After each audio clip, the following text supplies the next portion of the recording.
नमस्कार। आज हम बात कर रहे हैं जेम्स क्लियर की काफ़ी पॉपुलर किताब एटॉमिक हैबिट्स के बारे में। इसका आइडिया है कि छोटी छोटी आदतें कैसे बड़े बदलाव ला सकती हैं। तो चलिए देखते हैं इसमें क्या खास है। बिल्कुल। किताब का जो कोर मैसेज है ना, वो यही है कि छोटे मतलब एकदम छोटे और लगातार इम्प्रूवमेंट्स हो तो वो मिलकर बहुत बड़े रिजल्ट्स दे सकते हैं। एक तरह से प्रैक्टिकल गाइड है ये अच्छी आदतें बनाने के लिए और बुरी वाली छोड़ने के लिए। तो जो सबसे पहले स्ट्राइक करता है वो है ये 1% बेहतर वाला कॉन्सेप्ट। रोज सिर्फ 1% सुधार सुनने में तो मतलब बहुत ही मामूली लगता है। क्या सच में साल के अंत तक 37 गुना बेहतर? ये थोड़ा यकीन करना मुश्किल नहीं? हाँ, पहली बार सुनने में ऐसा लग सकता है, पर ये कंपाउंडिंग जैसा है। जैसे पैसे इन्वेस्ट करते हैं तो ब्याज पर ब्याज मिलता है ना, वैसे ही हर दिन का वो छोटा सा 1% पिछले दिन के सुधार पर जुड़ता जाता है और धीरे धीरे ये असर बहुत बड़ा हो जाता है। ये सीधी लकीर वाली ग्रोथ नहीं है, एक्सपोनेंशियल है। असली पावर जो है वो कंसिस्टेंसी में है। अच्छा, कंसिस्टेंसी। पर ये आती कैसे है? किताब में वो आदत चक्र या हैबिट लूप की बात है। संकेत, इच्छा, प्रतिक्रिया और इनाम, ये क्या चीज है? ये कैसे काम करती है? हाँ, तो ये 4 स्टेप्स हैं जो एक लूप बनाते हैं। पहला है संकेत, मतलब कोई ट्रिगर जो दिमाग को कहता है कि भाई अब ये काम करना है। ओके। फिर आती है इच्छा, यानी उस काम को करने की जो अंदर से मोटिवेशन होती है। उसके बाद है प्रतिक्रिया, वो असल आदत जो हम करते हैं। ठीक है। और आखिर में है इनाम, वो सैटिस्फैक्शन जो उस इच्छा को पूरा करता है। और यही इनाम दिमाग को सिग्नल देता है कि हाँ, ये दोबारा करना फायदेमंद है। एग्जैक्टली। ये पूरा साइकिल अनजाने में ही हमारे रोज की कितनी सारी आदतों को कंट्रोल करता है। और इसी साइकिल पर बेस्ड है वो व्यवहार बदलने के 4 नियम है ना अच्छी आदतों के लिए। उसे स्पष्ट बनाओ, आकर्षक बनाओ, आसान बनाओ और संतोषजनक बनाओ। एग्जैक्टली। पर ये आकर्षक या संतोषजनक बनाना ये थोड़ा मुश्किल नहीं लगता? खासकर उन आदतों के लिए जो थोड़ी बोरिंग होती हैं, जैसे रोज कसरत करना। उसे आकर्षक कैसे बनाएं? नहीं, ये अच्छा सवाल है। देखिए, आकर्षक बनाने का मतलब है उसे किसी ऐसी चीज से जोड़ देना जो आपको पसंद हो। टेम्पटेशन बंडलिंग कहते हैं इसे। अच्छा। हाँ, जैसे आप अपना फेवरेट पॉडकास्ट सिर्फ तभी सुने जब आप ट्रेडमिल पर हो, तो ट्रेडमिल पर जाना आकर्षक बन गया। और संतोषजनक बनाने के लिए ना तुरंत कोई छोटा सा रिवॉर्ड देना होता है। आदत पूरी करते ही कैलेंडर पर टिक लगाना या कोई ऐप में ट्रैक करना, ये दिमाग को एक क्विक विन का एहसास देता है। ओके, समझ गया।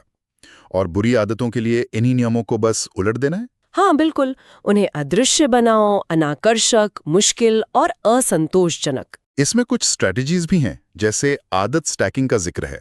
वो क्या है? आदत स्टैकिंग मतलब आप एक नई आदत को किसी पुरानी पहले से जमी हुई आदत के ठीक बाद जोड़ देते हैं। जैसे मान लीजिए आप रोज सुबह कॉफी बनाते हैं, ये आपकी पक्की आदत है।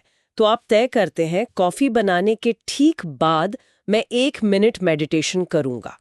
तो यहाँ कॉफी बनाना नई आदत यानी मेडिटेशन के लिए एक नेचुरल ट्रिगर या संकेत बन गया। अच्छा, तो पुरानी आदत नई आदत को खींच लेती है एक तरह से। हाँ, आपको अलग से याद नहीं रखना पड़ता या विल पावर नहीं लगानी पड़ती उतनी। और एक वो 2 मिनट का नियम भी है, वो भी काफी इंटरेस्टिंग लगा। अरे हाँ, 2 मिनट रूल, वो बहुत पावरफुल है। उसका मकसद है किसी भी नई आदत को शुरू करने में जो हिचक होती है ना, उसे खत्म करना। कोई भी नई आदत शुरू में भारी लग सकती है, तो नियम ये है कि आदत का जो सबसे पहला वर्जन हो उसे इतना छोटा कर दो कि वो 2 मिनट में हो जाए। जैसे रोज किताब पढ़नी है के बजाय बस 1 पेज पढ़ना है। बिल्कुल। या रोज योगा करने के बजाय सिर्फ योगा मैट बिछाना है। एक बार आपने शुरू कर दिया ना, तो फिर आगे बढ़ना आसान हो जाता है। मोमेंटम बनाने की बात है सारी। ये सारे तरीके मतलब एक गहरी बात की तरफ ले जाते हैं, पहचान आधारित आदतें।